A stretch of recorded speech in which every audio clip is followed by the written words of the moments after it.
여당에서 윤심파리가 있었다면 야당에서는 친명 마케팅 이런 말이 나옵니다. 한겨레 기사 같이 보면요. 이재명 대표를 뛰어야 산다. 이제 전 대표죠. 칭송 경쟁 불붙은 최고위원 경선입니다. 당대표는 이재명 대표 한 사람 나오는 거 아니냐라는 말이 나오지만 최고위원 후보들은 많습니다. 이 후보들 사이에서 칭송 경쟁이 붙었다라고 지금 한겨레가 쓰고 있는데요. 어떤 얘기인지 직접 듣고 오시죠. 우리 국민들의 삶을 지금 보면 그러면 정치권에서 일어나는 뭐 영입이라든지 아니면 누군가에게 좀 발탁이 돼서 임명이 돼서 어떤 기회를 얻는다든지 그런 게 국민들의 삶에 일어나느냐. 그런 면에서 보면 국민들을 굉장히 많이 닮은 정치적인 길을 걸어온 사람이 이재명이라는 사람이다라는 생각이 들어요. 그런데 민주당을 생각하면 171석이라는 그 의원들을 이끌어 나가야 되는 것이고 그리고 그 의원들이 어떤 정치인에 대해서 지금 보내고 있는 신뢰라든지 그런 것들이 이재명 대표만한 사람이 있는가 현실적으로 당내에서 봤을 때 없잖아요.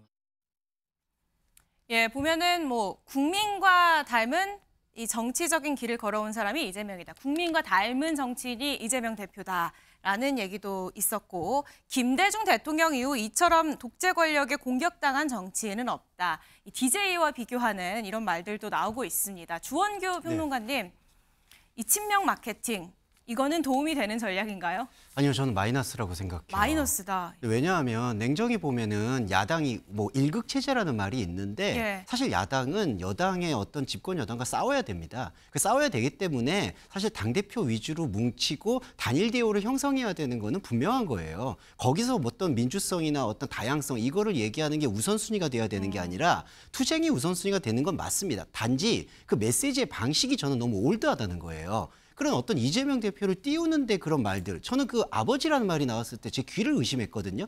그러니까 그런 표현들이 국민들의 전체적 정서에서 봤을 때 그런 야당의 강성의 모습과 싸우는 모습의 긍정적인 모습을 보여주기보다는 한 사람을 위해서 한 사람을 지키는 걸로만 비춰줄 수 있다는 것이죠. 그래서 저는 이러한 메시지가 태도를 결정한다고 이러한 메시지에서 최고위원 경선에서도 뭔가 당의 시스템에 대한 얘기, 당이 나아가야 될 얘기, 그런 얘기로 조금 더 분산돼야지 플러스 효과가 있는 것이고 오히려 이재명 대표를 도와주는 것이지 저렇게 이재명 대표의 개인에 대한 약간의 칭송이나 아부성 발언들은 저는 오히려 마이너스가 될 거라고 생각합니다. 여기 한겨레에서도 후보의 정책 비전 제시는 보이지 않는다. 당내에서도 낯뜨겁다는 비판이 나온다라고 되어 있는데 이동석 전 행정관님, 실제로 저 아버지 발언이 나왔을 때 이재명 대표도 그런 것 좀 말려달라라고 천준우 비서실장한테 얘기를 했다고 하죠. 이런 말들 역시 이 대표가 좀 껄끄러울까요?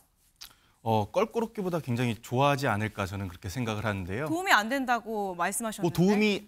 결과론적으로 보면은 도움이 안 되겠죠. 하지만 일단 이재명 대표의 입장에서는 내가 다음 달에 이제 당대표 선거에 당선이 되기 위한 그런 행보를 보여야 하기 때문에 지금으로서는 굉장히 행복할 것이다. 저는 그렇게 생각을 해요.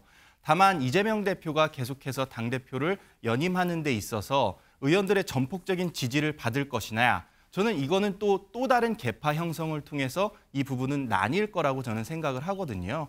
앞으로 이재명 대표가 당대표를 함에 있어서 의원들을 어떻게 끌고 가느냐에 있어서는 이재명 대표의 숙제겠지만 저는 분명한 것은 이재명 대표가 총선 승리에서 승리를 했기 때문에 연임을 할 수 있다. 저는 그렇게 생각을 해요. 한동훈 전 위원장이 총선 승리했으면 이번에 당대표 당연히 그대로 됐겠죠. 사퇴를 하지 않았겠죠. 맞습니다. 그렇기 때문에 이재명 대표도 앞으로 어떤 비전을 제시하느냐에 따라서 앞으로 추후 1년, 2년 당 의원들을 이끌고 가는데 동력을 얻을 것이다. 그렇게 생각합니다.